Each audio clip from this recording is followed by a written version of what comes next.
Retro. Hey, this is Catherine Tabor, Senator Padme Amidala from Star Wars The Clone Wars, and you're listening to Jay and Dennis on Podcast Stardust. Stay on the light side.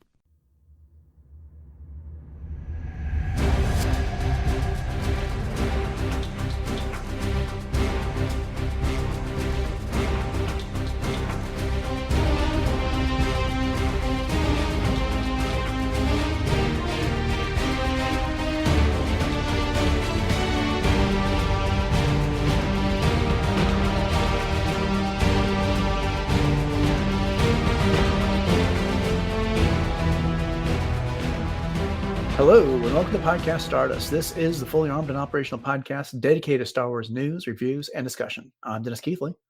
And I'm Jay Krebs.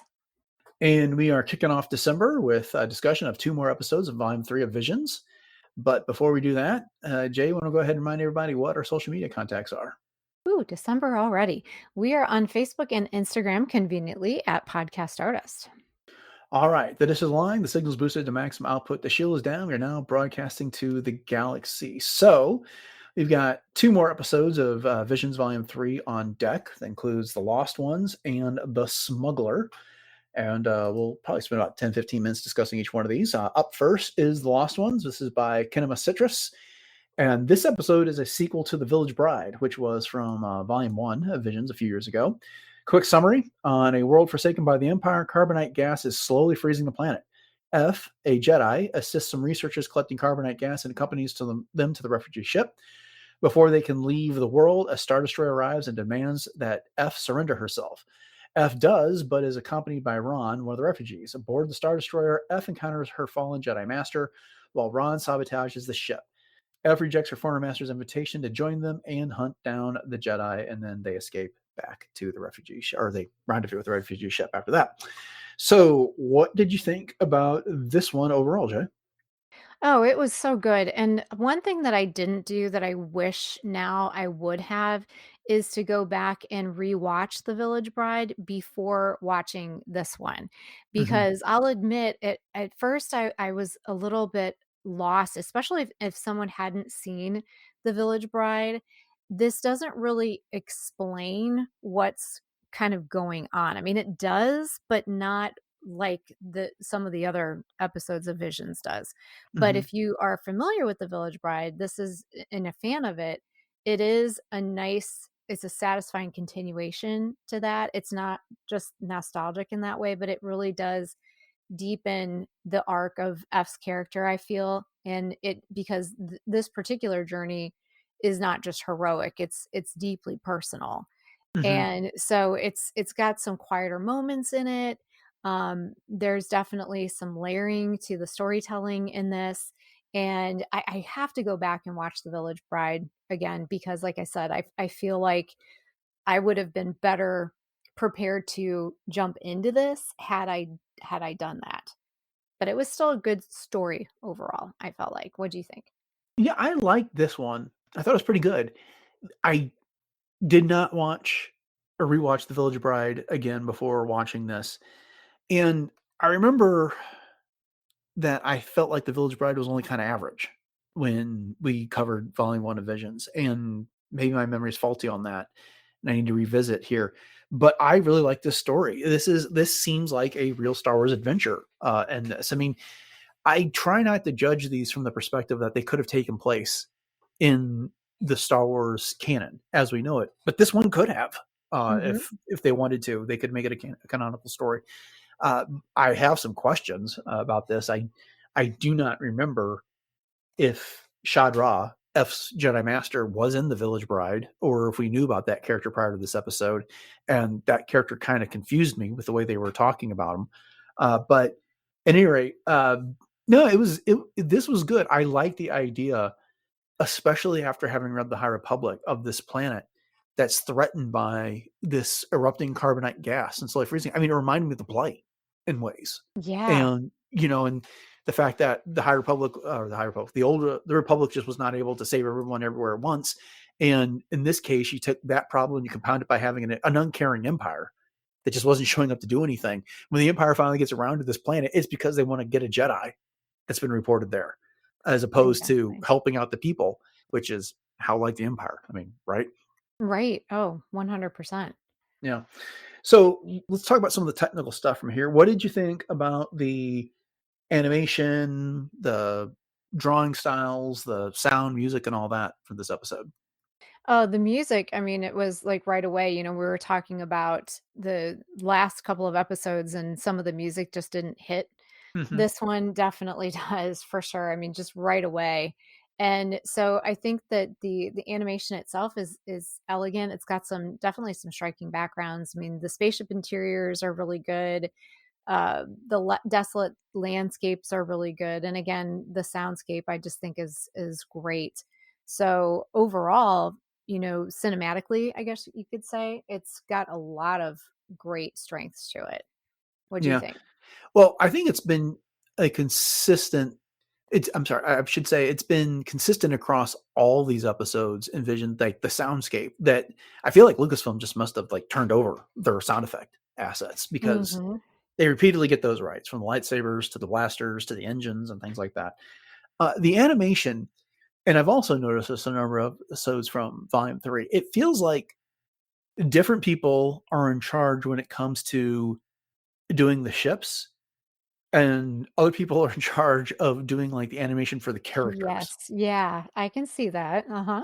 And because the Star Destroyer shows up, I'm like, that looks like he could have plucked it right off the screen from one It of the was movies. very realistic, yeah. Yeah, and there was nothing wrong with the animation of the characters. They were done in an anime style, and it was fine. It was perfectly fine, but it was and they blended well enough, but they were distinctly different in that regard. And I Mhm. felt that way with other episodes of Visions Volume 3 as well. But I mean that Star Destroyer show, I was like, whoa, okay. Right. I mean, Like, they made they made it look gigantic and it looked very realistic. It looked like more of the model. They filmed a model and put it in there. mhm. And there was a great bit on StarWars.com for the episode guide for this, where they're talking about the refugee ship, which never actually gets named. But they talked about how they studied a lot of manufacturing facilities when they were designing that. And then the director came over to the United States and went and visited the USS Intrepid, which is a World War II aircraft carrier. And they Oh, used nice. that as their inspiration for coming up with that refugee ship because it really is this gigantic industrial hulking looking thing floating around space. Mhm. Not as big as a Star Destroyer, but getting there. It's not pretty. It's just No. as it's very it's very stark and it's designed for surveying and transporting people, but not much else. Yeah, it almost looks like a cobbled together RV in a Hmm. lot of ways. Yeah, but I also thought that was funny because apparently the director went from there down to Orlando and visited Galaxy's Edge, ostensibly for research. But they're like the little feature. It's like, did he really go for research or was he just on vacation? So because there was all these selfies in front of him, the Falcon, and meeting with Chewbacca and the likes, and so it was just fun. Oh, that's great. Yeah. One of the other things I liked was the design of F. Again, I it's been so long since I've seen The Village Bride, but I didn't remember her having an artificial leg. And this prosthetic leg, though, was actually kind of cool the way that it was designed. And then it had like a holographic capability that would hide the fact that it was, in fact, prosthetic, which was kind of interesting too. Yeah, yeah, I liked that as well, and I like the way that like you said, it just kind of comes up and over top of her leg to almost hide it, Hmm. sort of like a cloaking device in a way. Yeah. One of the other things that stood out to me here was this little plot by Ron, which is one of the researchers that F meets on the planet and actually saves Ron and Theo, his friend, from an earthquake. And they escape. But Ron is adamant that she shouldn't be surrendering herself to the Empire. That's just like giving up. And then when she insists that it has to happen so she can keep them all safe, he says he's going to go with her and he poses like he captured her and is turning her in for a reward. But once he's there, he sneaks off into the engine room and sabotages it with some carbonite gas. That felt like an episode of the Clone Wars when he did that, Mhm. and I Mhm. really thought that was pretty cool. I like the. I'm don't know if they were inspired by that or not, but it just felt like a genuine Star Wars type of an action scene. No, I agree with you on that one, and Ron was a very likable character, Mhm. and I was kind of surprised by his name. It was just Ron. I don't know why that surprised me, but it just did. But yeah, no, I'm with you. It's this definitely had a lot of elements of that lean into the familiar for us in Star Wars, that's for sure. So did you catch the Back to the Future reference at the beginning of this episode? No, I did not. Okay. It's the very first thing we see. I'm assuming it was Ron, is in a yellow suit with a visor over their face, but it's basically a traditional 1980s radiation suit. And he puts something up against a sample, and then it's got a wire that runs to it, and it's a little square box he's holding his hand. It's essentially the scene from Back to the Future where Marty McFly is visiting his dad, and Oh he's trying to my convince gosh. him to take out his future mom to the dance. And so he dresses up in the radiation suit and then puts the headphones on um, McFly, and basically, it's Yes. blasting Van Halen. And he's like, I am Darth Vader from the planet Vulcan. Oh And my goodness. That is yeah, so funny. that's that exact, it's like almost the exact Yeah. movements and pose and camera angle and everything Now there. that you say that, yeah, for sure. Oh my gosh, I can't believe I missed that. And I could not believe they didn't call it out in the episode guide at all. I guess they just want to leave it as an Easter egg for everybody there. But it was, I was like, wait a minute. And it's kind of funny because with that, I was expecting a completely different tone for this episode. But once I saw that, but no, then it ended up being something much more similar to The Village Bride. Yeah. There's some cheeky things in here. I love it. Hmm. Hmm. What else stood out to you from this episode? I really like the character of Juna, Mm, the basilisk, the Dexter Jetster character. yeah. I just feel like that this is a character that I would love to know more about, and Hmm. I would love to see more of. And I love the nurturing aspect, her interactions with F, just the whole personality and demeanor from this character. And like I said, I would love to have more. I just really that character really resonated with me. Hmm. I like that character too. I was a little confused by the multicolored nature of Juno because he had like Mhm. a yellow lip or green lip, I can't remember, and like a red neck or different and things like that. I don't know if you ever saw these, but it was a couple of years ago, and maybe they still do them. It may have been a convention thing, but they had these like multicolored retro action figures that were Oh, out, and yeah. they'd be like Darth Vader with a red arm and a green leg and a blue torso or whatever. And Mhm. that's what I kept thinking of when I saw Juna because of all the different random colors they had on that. So also, what is behind F's name? That's just a single letter. I Was that know. I've wondered that myself. um I don't know if that is a, and I hate to say this because it just sounds ignorant, but is that just a Japanese thing? Is it a, is it short for something? Is it a code name? Is it an alias of some sort? But I don't remember that coming up in The Village Bride. Maybe it did, and I'm just forgetting. But it's completely unaddressed here in Yeah, that regard. So, yeah. I'm wondering if it just is supposed to give her, like, this enigmatic kinda quality, you know what I mhm, mean? And that the name doesn't have to really have any weight to it, and mhm. that's kind of the whole purpose to it, you know what I mean? Yeah, so I could be. It's as good an explanation as any I can think of. So, last thing that I want to touch on is that we got this meeting between F and her former master, Shadra, who's now known as Zero. And Zero, when they were Shadra, had died and now was back and is basically trying to tempt F to join them in eliminating the Jedi. And Shadra's perspective is that the Jedi are responsible for the war, and he now hates he hates the Republic, he hates the Jedi, and now he hates F because she won't join them. I mean, in a way, it's kind of like Anakin in that regard. They've Mhm. clearly bled their lightsaber, and now they're on the dark side, and they're serving the Empire and all. But what did you make of this character? Well, this was one of the things that was a little confusing to me because I was thinking, okay, is this just kind of a weird mirage kind of vision thing, or is this person actually back? is this kind of a, a figment of the imagination or that type of thing? But obviously, in the end, this person was very, very real. I think their whole character was very ambiguous in a Mhm. lot of different ways, but it was also very layered as a character as well.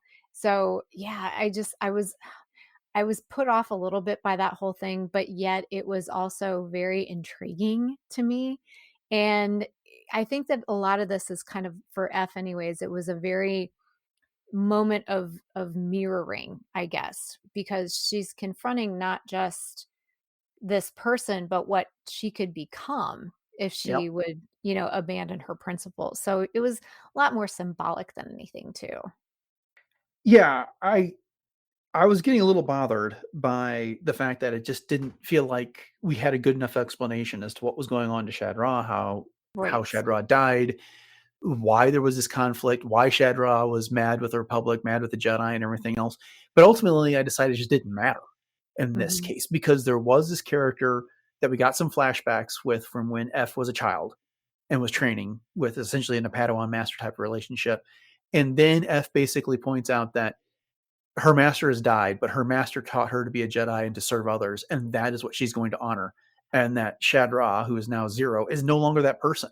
And in a way, it kind of mirrors the whole the what I told you is true from a certain point of view. When Obi-Wan says that to Luke, Mhm. that when Anakin Skywalker became Darth Vader, he ceased to be the man that he trained and he knew. So that man had died from a certain point of view. And I think that's basically the stance F took with regards to all this. And she was so dedicated to her duty that she got into a saber fight with Shadra that she knew she couldn't win. And she lost an arm and her legs Right. in that fight. Who does that sound like? Yeah, the other half of Anakin, which is Mhm. again, the one comparison was to Shadra, now it's to F. But unlike Anakin, I mean, this is a sacrifice that F is making, and she plants that carbonite on Shadra, and she says, "I didn't have to, I knew I couldn't." How does she put it? It's like couldn't necessarily beat you with in a saber duel, but that doesn't mean I can't defeat you, and she Yes. did by being true to herself, being true to the Force. Yeah. So I like that. And then, of course, she lives to see the end of the day, and I guess she'll pick up some more cybernetic limbs when it's all said and done and continue about her way. But I don't know, satisfying story. I liked it. No, I agree. And I like the way that it ended too, like you said, with the way that F was able to get not revenge, but justification and victory. Indeed. Yes. All right. Well, then let's move on to the second of the two episodes we're talking tonight. And this one is called The Smuggler, which is by Studio Trigger. Um, the director and the studio had previously put out two episodes from Volume 1, The Twins and The Elder. I remember liking The Elder, I think, a bit better than Twins. But at any rate, the summary of this is the planet of Zenarita has been subjugated after the king began questioning the methods of the Empire. Only the prince from the royal family avoided capture. Meanwhile, a young smuggler named Cheetah makes a deal to get her ship repairs paid off by agreeing to smuggle two passengers to a non-imperial controlled world. One of the passengers is soon revealed to be the missing prince, and her companion is a former Jedi.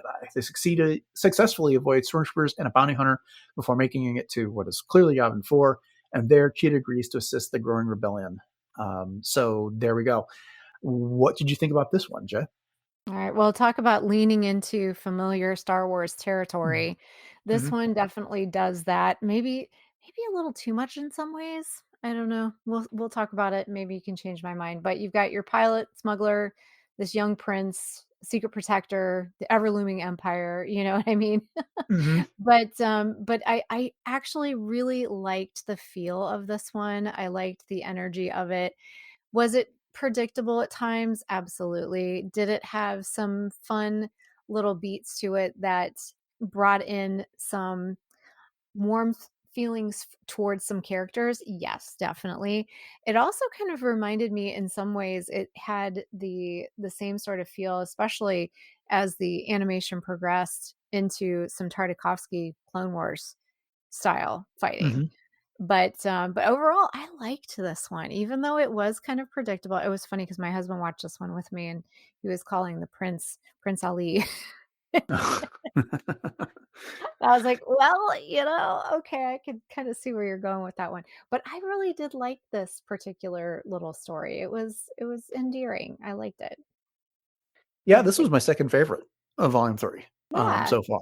Yeah, this is, of course, we can't have a Visions discussion without me bringing it up, but the dual payback, I think, is still the standard by which all the rest of these are judged, and I think it's completely fair. That one just is such an achievement. I agree Sure. with everything you said. I think that this is, there's some Star Wars tropes in here, and I know I've complained in the past that too many Star Wars stories are coming out recently that have too many similar elements, like a child that needs to be protected and delivered somewhere type of a thing, which we've seen in The Mandalorian and Obi-Wan Kenobi and the likes, and just over and over and over again. But George Lucas, I know, and I'm going to paraphrase a quote that I've read from him before, is like, don't be afraid of the cliches. They're cliches because they work, or they're Mhm. tropes. I can't remember which he used, both words or one. And what I think makes this successful is, yes, it leans into some of the tropes, it leans into some of the cliches, but then it turns them just enough on their head that Mhm. makes it not completely the story that we've seen before in this regard. And we'll get into some of that as we go. But with that having been said, same as with the last episode, I want to just talk about the production of here. So the animation, the style, the sound, music. What did you think of those elements for this story? Oh, no, I really liked it. I liked the style of the animation. I liked the pacing. I thought the movement was really crisp. And, this particular style of animation, I feel like is a little bit more centered. And you Hmm. talk about like if, with the last one, kind of reminiscent of a Clone Wars feel as well. If Clone Wars was an anime, this would be it.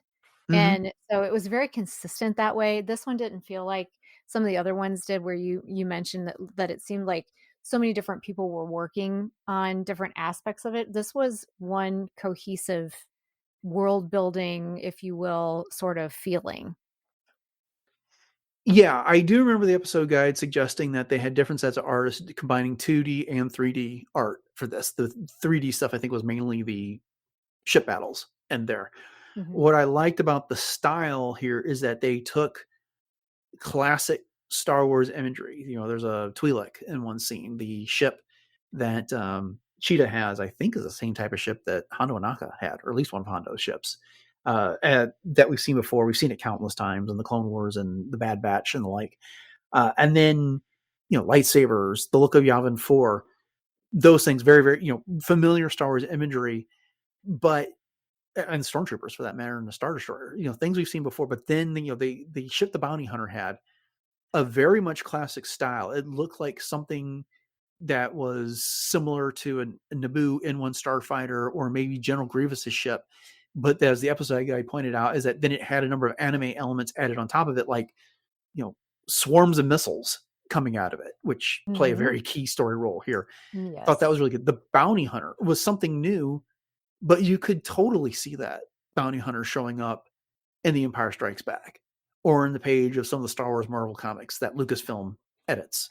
It's I thought they did a really great job, but I think this, like the dual things, are some of the most successful episodes combining anime with Star Wars storytelling in Mhm. that regard. And so I really appreciated that. Sound just same as the others. Same sound set and stuff like that. Music was fine. It was not music heavy compared to some of the other episodes, but I Mhm. really liked it. So, Yeah, I um, agree. This one's up there for me as well. I think, as we're talking about it and I'm sitting here trying to rank, I think this is second for me mhm, as well. And like you said, there's just enough that it does lean into that familiar. And, like I said, some of it may have been a little too much, but now that I think about it, I mean, it's definitely got those undercurrents of the rebellion. I mean, it even kind of had an Andor feel at certain mhm, points, sure. but yeah, I liked it a Yeah. lot. So Cheetah, our main character, is this young woman smuggler. I mean, she seems like almost like a teenager, but I guess she could get away with being a young 20 something or something like that. But she really is kind of like, you gender swap Han Solo and make her a lot younger, but she has that general type of an attitude. The difference is that, where Han, when we meet him in A New Hope, is like really all about himself and making money. And it's like, I ain't in it for your rebellion. I'm in it for the money. And for her, it's like, yeah, she wants the money. She wants her ship, unlocked, but there's like no persuasion here. She is wise to what Galinu, the Jedi, wants, which is that, oh, you want you got a problem with Imperials, and she's like, oh, I understand you do too, and Yeah. but I'll get your ship unlocked, and you take this cargo to an non-Imperial world, and get a reward, and that's it. I mean, and once the mission's over, she's all about helping out. She doesn't have to be convinced. It's not her conscience getting the better of her. She just flat out tells Galeno, like, yeah, the Empire messed up my world too, and so Yeah. I definitely want to help. So again, a little bit of a trope, but just enough of a difference to make it somewhat fresh. Yeah. Similarly, Yep. Prince Arlu is our Princess Leia or Padme Amidala There you stand-in. go. Mm-hmm. You know, in A New Hope, it's Obi-Wan and Luke trying to get transport off of Tatooine so they can go rescue her. In this case, it's the royal being smuggled off the planet, a la the Phantom Menace here, down to the fact that he's under all this face paint so nobody could recognize him when he Yes. wasn't wearing it out in public, which I thought that was a pretty clever blend of the Leia and Amidala characters. Yes, and you took the words right out of my mouth. I was gonna say that, as far as Padme goes, she was out there being one of her handmaidens, and that's Mhm. kinda what he was doing out there. Yeah. And then I really, really like Galeno, who is a Syrian, so I think Ki-Adi-Mundi, former Jedi that protects this royal family. That's what she made her goal after the Clone Wars ended and the Jedi fell. She would have died as too if the king hadn't rescued her. So she basically dedicated herself to their service. But the idea that she had that cybernetic hand and that's where she was hiding her lightsaber, I love that. I thought that That was was such a cool idea. awesome. Yes, I agree. Yeah. I I could just gush about this, but for on and on and on. But I think I've done the majority of the talking. So what else? What else about this impressed you? Well, you've done such a good job. But no, as far as like Cheetah goes, I agree with you. She feels layered enough, as you pointed out, she's kind of the Han Solo-ish. So Hmm. she's survival driven, but she's not unfeeling. You know what I mean? So Right. she's definitely, and she's adorable. Let's just get that out there. I really, really like this character. I like her style. I liked the way that they had her costume, if you will. It also kinda gave me some Kay Vess vibes. Yes, it did. Yeah, you're absolutely Mhm. right. Hmm. Yep, and so there was that, and again, just getting back to this feeling of, I mean, the Clone Wars. I mean, you've got this planet Zenarita. It's in a political situation. There's a blockade. There's Hmm. undercurrents of rebellion, and all of these things. So it just fits so well in there. And I'm with you. I really adored Gleenu. And that was one of the points where when she pulls out her lightsaber and she's battling and just standing there and just going that's the Tartakovsky Yeah, reference that I was talking about. I knew But, exactly what you meant when you said that the first time. yep. I kind of figured that you would. But again, it's one of those things. I just think it's very well written. The supporting characters were good enough in this short runtime that it rounded out the story without making it feel, overdone kind of Hmm. thing. And I want to see more of these characters. So I love the fact that this could potentially even be, maybe this was intentionally written as a pilot, who knows? I mean, I would love to see a few more of these particular storylines and see where Cheetah goes from here. Yeah. One of the things that stood out to me was the planet of Zenarita itself. Mhm. It's basically that royal city is built on top of like these mountain spires that are connected by all these little like bridge streets and things. And Mhm. they're on a classic land speeder, trying to get out of that city, and they basically lead an ATSD away from the crowds, and you can tell how loyal the citizens were to the royal family, and that the one just like, hey, take my speeder and get away, Right. and when they realize that that is their prince, they're all bowing and they all want him to be safe, and there's no loyalty to the empire there as well. Uh, the other thing is like the space battle. We talked about the ships already, but that was really cool. I mean, it's the animation. The anime was fine. I'd love to have seen that in live action with the ships diving between the spires that are holding up the city, and her being chased by the bounty hunter on one hand, and then the TIE fighters coming after the other, and then she uses the missiles from the bounty hunter to take out the TIE fighters. A lot of cool action scenes. And you said it. This episode, from start to finish, including the credits, is only about 16 minutes long. But they It's pack short. so much into that 15 minutes that it's really quite a masterpiece. Yeah, it truly is. And, and you talked about the Mhm. sorry, the bounty hunter in this. Mhm. And this is it's such a cool, fresh looking type of character. Mhm. And I would love to see this somewhere else. It seems like this is kind of a veteran survivor that's seen many, many battles. And I love that about that. And there's still a sense of mystery around them. You know what I mean? Which I just dig that. I think that was really cool.